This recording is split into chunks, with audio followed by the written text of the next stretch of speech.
ហេតុអ្វីពេលសោចខ្លាំងយើងចាប់តែហូរទឹកភ្នែកចេញមក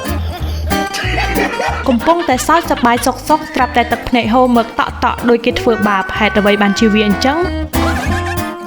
ក្នុងខួរក្បាលរបស់យើងតំបន់ដែលគ្រប់គ្រងអារម្មណ៍សប្បាយខ្លាំងនិងអារម្មណ៍ខូចចិត្តខ្លាំងវានៅក្បែរគ្នាពេកពេលដែលលោកអ្នកសោយខ្លាំងពេកសញ្ញាប្រសាទវាបញ្ចេញមកខ្លាំងរហូតធ្វើឲ្យច្របូកច្របល់ខួរក្បាលក៏យល់ច្រឡំថាលោកអ្នកកំពុងតែឈឺចាប់ឬកើតទុក្ខក៏បញ្ជាឲ្យក្រពេញទឹកភ្នែកបញ្ចេញទឹកភ្នែកមកដើម្បីជួយសម្រួលអារម្មណ៍ពេលលោកអ្នកសោយខ្លាំងសាច់ដុំផ្ទៃមុខរបស់លោកអ្នកនឹងកន្ត្រាក់ហើយភ្នែករបស់លោកអ្នកនឹងត្បិតចូលគ្នាការធ្វើបែបនេះទៅសង្កត់លើក្រពេញទឹកភ្នែកនិងកំពុងទឹកភ្នែកបង្ខំឲ្យទឹកភ្នែកដែលនៅសល់ក្នុងភ្នែកហូរចេញមកក្រៅតែម្ដងជាចុងក្រោយបើសិនជាបងប្អូនមិនទាន់បានធ្វើការ like ឬ follow page សូមបងប្អូនធ្វើការ like និង follow page ម្នាក់មួយផងដើម្បីជាកម្លាំងចិត្តសូមអរគុណវីដេអូនេះដំណើរការបានទៅដោយ V Cafe ឈ្ងុយឆ្ងាញ់លើសពីកាហ្វេធម្មតាសម្រាប់អ្នកជំងឺទឹកនោមផ្អែមគឺអាចញ៉ាំបានជួយសម្រួលដល់សរសៃឈាមបេះដូងលើសជាតិខ្លាញ់ជាតិអាស៊ីតនាំចូលពីប្រទេសម៉ាឡេស៊ីដោយក្រុមហ៊ុន Voltan International ទំនាក់ទំនងលក់ដុំនិងរាយតាមរយៈ Facebook page និង Telegram នៅខាងក្នុងវីដេអូ